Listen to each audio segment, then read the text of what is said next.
Gracias por estarnos acompañando en esta mañana de este arranque de semana, martes 20 de febrero. Gracias por estar con nosotros el día de hoy.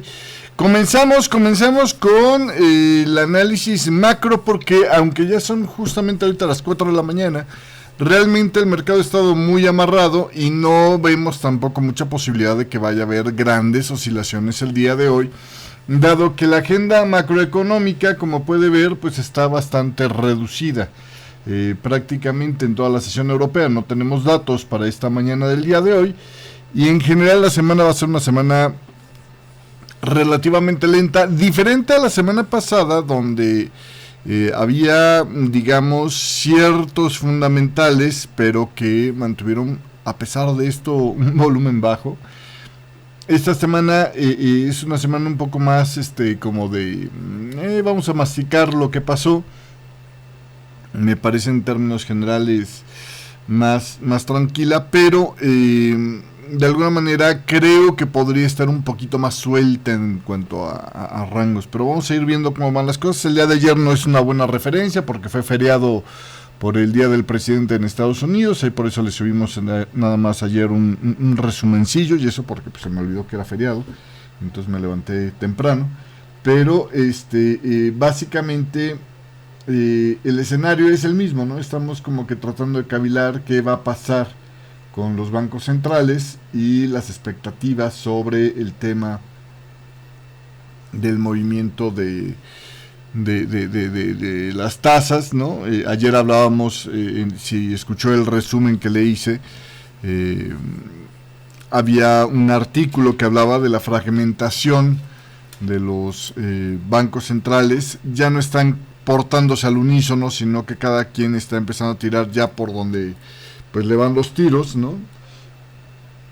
Suiza podría reducir las tasas.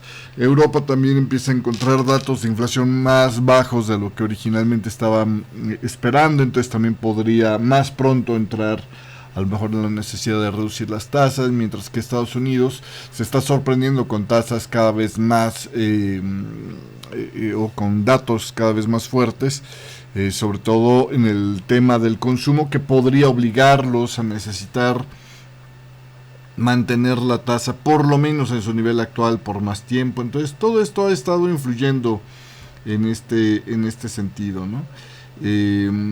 Vamos a ver finalmente qué pasa. Es muy probable que los comentarios de los miembros del banco, de bancos centrales, como hoy por ejemplo va a estar hablando a las 5:15, como puede ver ahí, esta Dingra, que es una de las más dovish dentro del Banco de Inglaterra, o los comentarios de los miembros del Banco Central Europeo también pueden estar moldeándonos un poco la opinión, pero en términos generales vamos a tratar de encontrar un sentido en los rangos recientes que tenemos en el mercado, y para esto a lo mejor lo más propio sea primero empezar a leer qué es lo que está pasando con el tema de el comportamiento del dólar.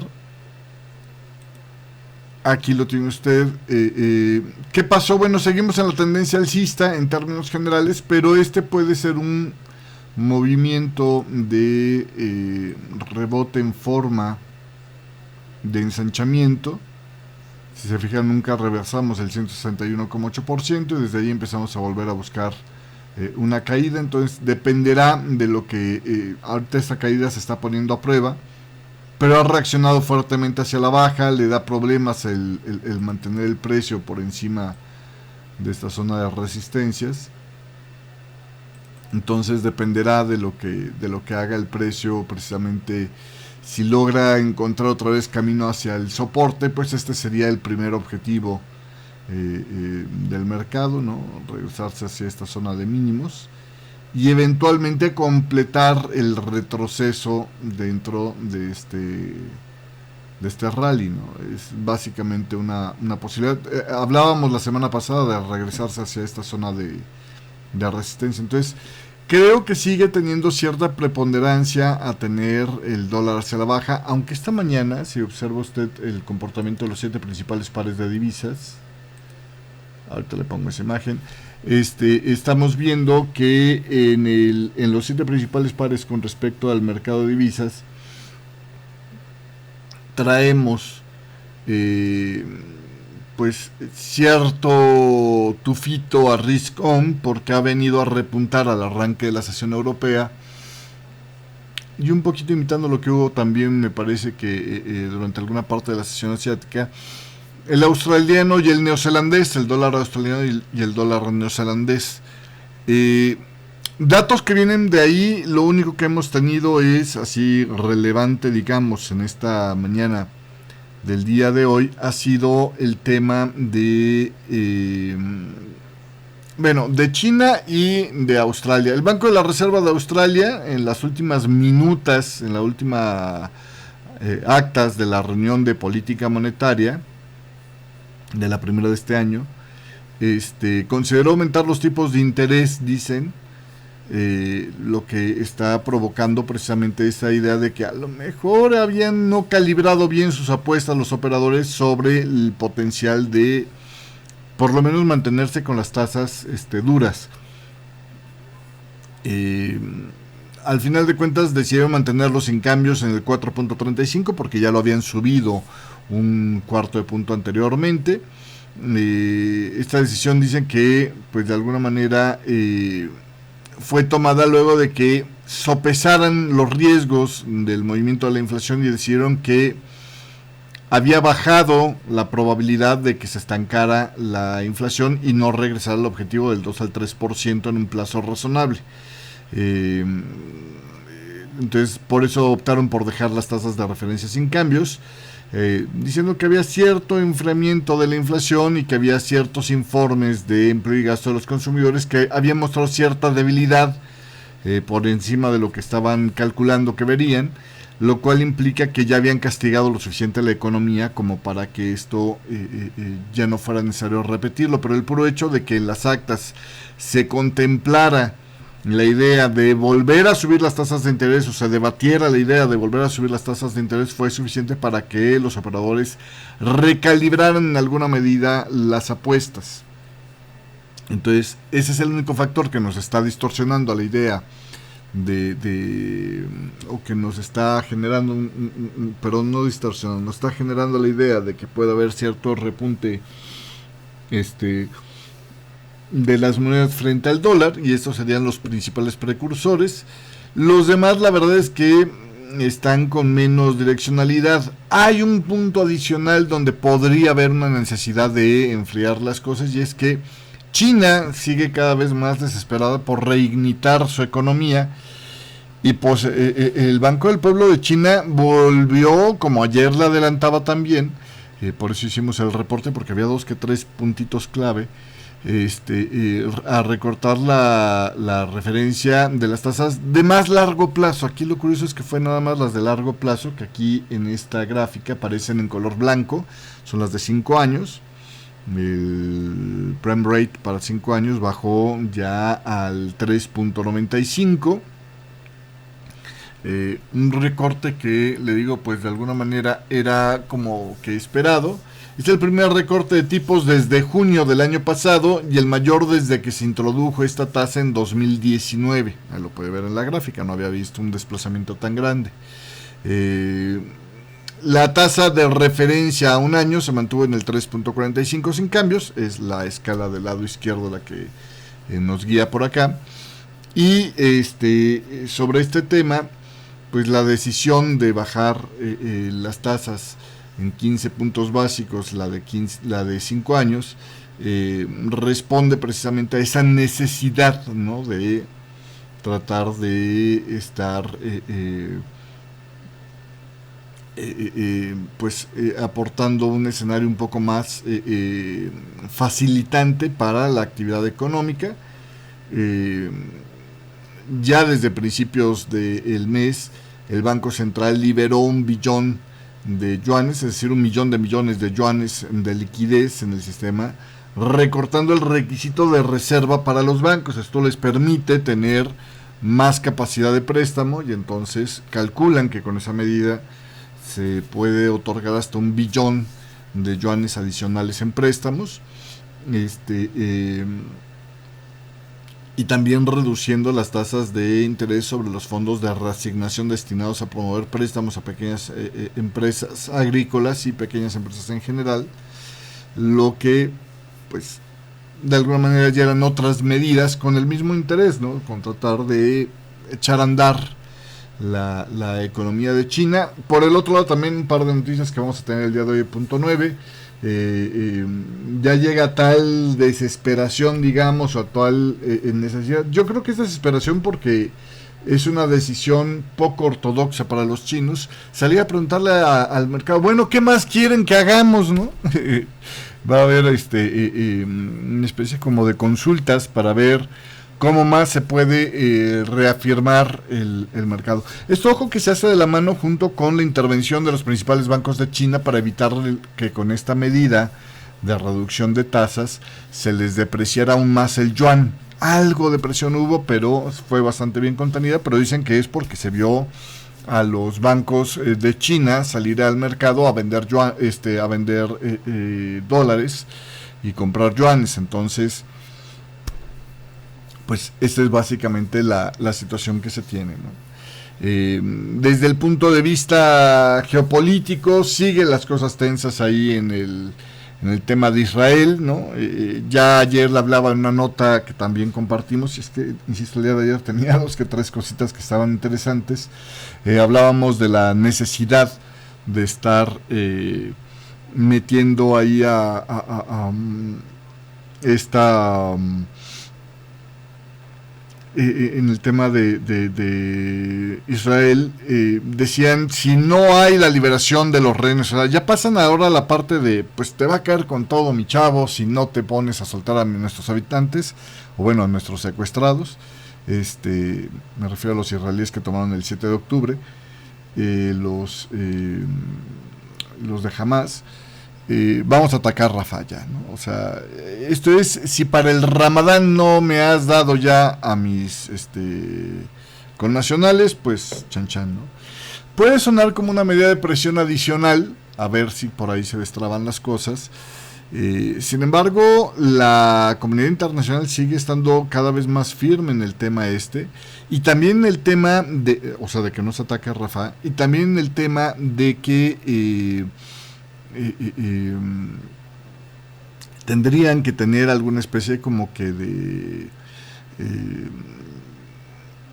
de situación de reconocer el Estado palestino y a lo mejor retirar la ocupación que se tiene.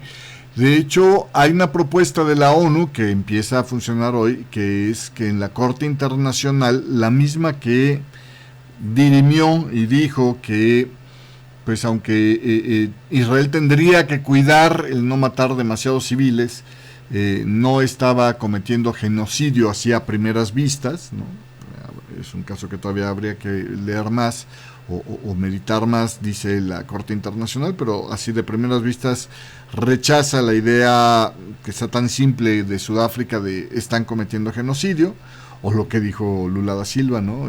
Que por cierto ya declaró una persona non grata allá en Israel porque de alguna manera salió a decir que lo que estaba haciendo Israel era casi tan escandaloso o prácticamente tan escandaloso como o que no había habido, esa es la frase correcta, no había habido algo tan escandaloso en el mundo como desde que Hitler se le ocurrió matar a los judíos en el Holocausto, lo que está haciendo Israel con los palestinos, los gazatíes, ahí en la franja de Gaza, ¿no? Los palestinos en la franja de Gaza. Dice que no, que es un comentario que mancha la imagen del Holocausto. Yo creo que sí tiene cierta proporción porque estamos hablando de un gobierno, digamos, establecido de un país relativamente democrático y sólido que va y decide que para su sobrevivencia necesita matar a sus enemigos, y si se lleva entre las patas a los palestinos, pues ya ni modo, ¿no? O sea, los está como subponderando como seres humanos valiosos a cambio de ellos, ¿no? Es un debate fuerte el que habría que tener ahí, no es tampoco tan simplista como Lula da Silva lo manejó, pero es como una forma de expresar me parece a mí, y en ese sentido sí estoy un poco de acuerdo, la necesidad de que se contenga, se gobierne, diría un amigo mío, Netanyahu y sus intenciones de mantenerse en el poder por medio de conseguir la victoria a cualquier costo sobre los de Hamas, ¿no? O sea, ya los tiene contra las cuerdas y de todos modos entrar a Rafah a aniquilar más pobladores cuando vemos que traen una debacle encima provocada por el mismo pues es algo ilegal el sitio que le hicieron a la población gazatí.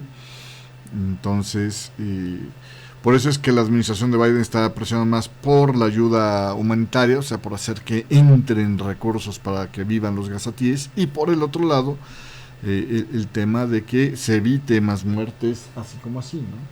Entonces, bueno, vamos a ver cómo sigue esto. Otra nota que llama la atención: el día de ayer salió la publicación, y es curioso que están dando estas cifras. Hay cierto rezago en las cifras israelíes por el tema de la guerra, pero ve usted el tamaño de la caída económica de Israel. La economía se les está contrayendo. Fuera del tema de la pandemia, es la contracción más rápida de la historia reciente, por lo menos de este milenio, de este, pues es que suena raro, pero es de este siglo, vamos a decir, de Israel, ¿no? De 2000 para acá no había tenido una caída tan fuerte, excepto la de la pandemia, que bueno, eso todo el mundo entiende qué pasó ahí, pero en términos generales apenas venía digamos remontando la economía un poquito después del ajuste de los estímulos para salir del tema de la pandemia, que fue este subidón que se vio aquí, y viene hacia la baja.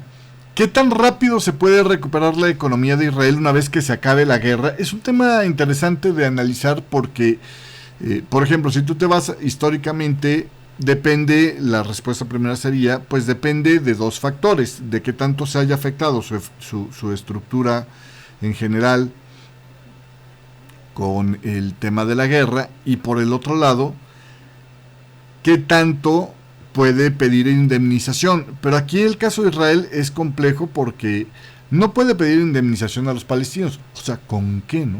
No hay forma de que haya una indemnización, y no hay tampoco forma de que haya una especie como de plan Marshall para los israelíes, sí para los palestinos, y de hecho ya se calcula que para reconstruir Gaza, con lo que ha hecho Israel, pues tendría que haber una especie de cooperación internacional del tamaño ya del plan Marshall, es decir, con el que se recuperó Alemania después de la Segunda Guerra Mundial, bueno, Alemania y Europa en general, después de la Segunda Guerra Mundial.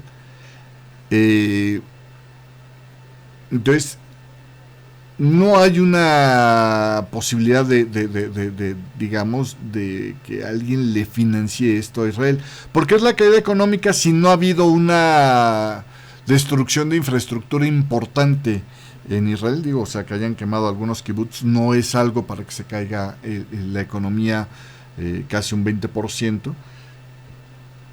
Lo que ha provocado esta caída es la movilización de los israelíes como soldados. Entonces, la recuperación de este tema iba en distintos elementos, entre ellos qué tanto se reactiva la mano de obra disponible, es decir, una vez que ya dicen, bueno, que ya se acabó la guerra, cada quien regresa a sus actividades, qué tanto se puede reactivar, qué tanto de estos soldados quedaron dispuestos para poder hacer otra vez su actividad como población civil, ¿no? Si no hubo demasiada pérdida de soldados, que creo que es lo que hay, esto podría hacer que el rebote fuera relativamente rápido. También el problema es la confianza económica que hay en Israel. Israel fue recortado, y todavía lo dijimos creo que la semana pasada, su calificación crediticia. El problema de Israel es que está endeudándose enormemente, y aquí hay una gráfica que yo creo que no le hace justicia, y le pongo un comparativo nada más. Esto fue lo que subió el endeudamiento de Israel del 58 al 70, más o menos, por el tema de la pandemia.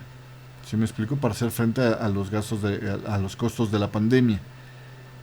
La caída económica es más o menos similar a la de la pandemia y lo que se estima que, porque no es un dato sólido, no hay datos sólidos para el 2023 por la guerra, porque sería de alguna manera un poco como ponerse de pechito para decirle a Hamas que tanto puedo seguir en este jueguito contra ti, ¿no? Entonces por eso es que los datos se han limitado, pero lo que ha subido es apenas 4 puntos porcentuales, no menos, de 4 puntos porcentuales según los cálculos o las estimaciones del 2022 al 2023. Yo entiendo que 2023 pues fue afectado solamente en el último trimestre, ¿no? Octubre, noviembre, diciembre. Pero el gasto militar que han incurrido es terriblemente enorme. Y ojo, el 2024 todavía podría estar peor el incremento de endeudamiento del gobierno. Entonces, ¿qué tanto pueden invertir a partir de ahí y qué tanto van a poder atraer confianza? Ese es un tema, ¿no? El gasto en armas y financiamiento de la guerra suelen generar un aumento significativo de la deuda pública, esto es concepto básico, lo que limitaría la capacidad del gobierno para invertir en la recuperación económica o estimular la recuperación económica de Israel. Eso es por un lado. Por el otro lado, la inestabilidad política. La guerra puede generar protestas, o sea, aquellos que perdieron familiares o que creen que el gobierno exageró o que les hicieron gastar de más o que la carga impositiva va a ser demasiado para el capricho de Netanyahu o porque fue provocado por la ineptitud de Netanyahu para prever qué es lo que se sabe que había, ¿no? Una posibilidad complicada por delante y no la atajaron a tiempo, ¿no? La posibilidad del ataque de Hamas. Todo esto puede generar que haya riesgos al status quo que también retrasaría la inversión en Israel. ¿Sí me explico? Y esto puede dificultar la implementación de reformas económicas necesarias para reajustar el escenario y volver al crecimiento. Y finalmente el impacto social y psicológico de esta guerra podría afectar la productividad de la población. En este sentido, como no ha habido grandes daños dentro de Israel a consecuencia de haber entrado en guerra, o sea, sí hubo lo que detonó la guerra, pero ya después de ahí los misilazos de Hezbollah, si no se amplía la guerra, podría implicar que va a haber una recuperación relativamente rápido. No va a ser tan rápido como, por ejemplo, cuando hay un fenómeno natural, ¿no? Como el terremoto de Fukushima, por ejemplo, que hay un gran daño a la ciudad, etcétera, etcétera. Pero también una recuperación muy rápida porque la estructura básica no se afecta, ¿sí me explico? Aquí lo que puede poner en riesgo la recuperación es, insisto, el tema geopolítico, o sea, la estabilidad política dentro de Israel, y por el otro lado, el grado de invertibilidad que tenga Israel a consecuencia de la guerra y qué tan rápido se lo pueden volver a subir, ¿no? Qué tan confiable es que el gobierno pueda pagar sus deudas con el nivel de gasto que tuvo. Y por el otro lado, desde el punto de vista civil, qué tanta gente que era clave para manejar empresas murió en esta guerra. Me parece que podría no ser demasiado, pero bueno, es como parte de lo que se está viendo por acá, ¿no? Entonces,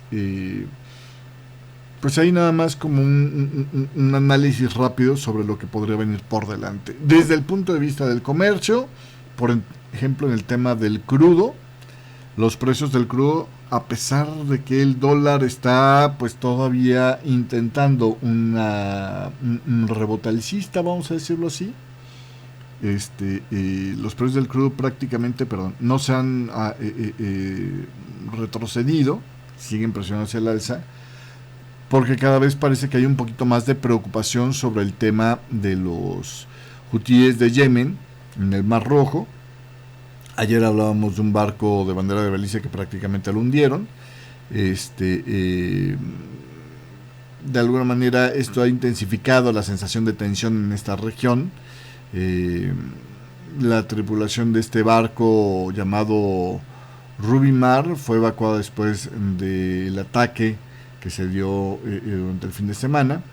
Y bueno, pues de alguna manera esto sigue complicando las cosas, ¿no?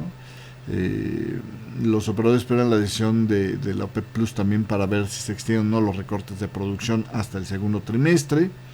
El segundo mayor productor de la OPEP, que es Irak, dice que va a aumentar el cumplimiento de los recortes, que no lo había estado haciendo mucho, después de revisar las estimaciones de producción externa. Y pues ahorita el mercado está viendo a ver qué más hay con este tema, ¿no? Pero es básicamente lo que tenemos en ese sentido.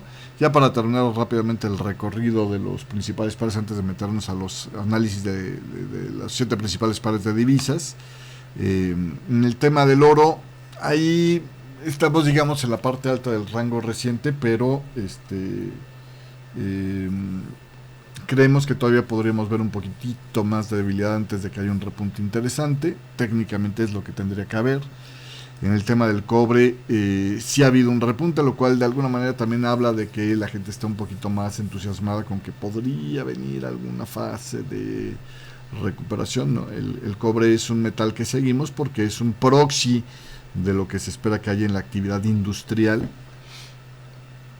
En el tema del Dow Jones, bueno, no logró romper máximos, pero tampoco se ha alejado de los mínimos, aunque técnicamente nosotros creemos que sí hay razones para pensar que habría un descenso nuevamente, por lo menos a las 37.800 y tantas unidades. Y en el tema del Bitcoin ya se llegó a la meta, y aquí es donde estamos pues expectantes a ver qué hace el Bitcoin. Si se está comportando como un triángulo expandido, ya está justamente en el nivel donde podría rebotar para empezar a hacer las fases de la onda E, ¿no? Terminar este retroceso, a lo mejor por estos niveles de aquí, ¿no? Justamente por la zona del 4. Me gustaría mucho ver ese clúster. Sería una forma de ver un 4 distinto, pero creo que es viable. Y vendría una gran caída. ¿Cómo se justificaría desde el punto de vista fundamental? Eso es una pregunta bastante interesante y que no tengo respuesta todavía, ¿no? Entonces, pues habrá que ver cómo sigue este tema. Pero esto es básicamente lo que tenemos para contexto general en esta mañana del día de hoy. Yo, por lo mismo que encuentro que hay un mercado con poco material fundamental y que todavía puede estar un poco en modo de esperar a ver qué más pasa, ¿no? Asimilando todo lo que pasó la semana pasada para el mantener la dirección. Es un mercado que está buscando dirección en términos generales, vamos a decirlo así. Me estoy refiriendo al mercado de divisas. Mi recomendación sobre las operaciones con divisas sería procurar rangos pequeños en las metas y entrar más bien después de las señales en los rebotes y no en los breakouts. No creo que vaya a haber mucho éxito en entrar directamente en los rompimientos, porque podríamos quedarnos limitados, y siempre una entrada con rompimiento requiere una meta más amplia, ¿no? Entonces básicamente este es el escenario que estamos previendo para el día de hoy. Dicho esto, si me está viendo en vivo como suscriptor del servicio de análisis, aguántame un par de segundillos en lo que ponemos las gráficas. Si me está viendo una versión grabada, cambie de video. Y si no es suscriptor del servicio de análisis, pues suscríbase. Ahí tiene usted el tema este. Ya se me fue, pero todavía no se vi precios, ahí tiene usted la bandita está con la liga para que pueda ver más información sobre este servicio de análisis. Bueno, lo veo después. Y para los suscriptores continuamos.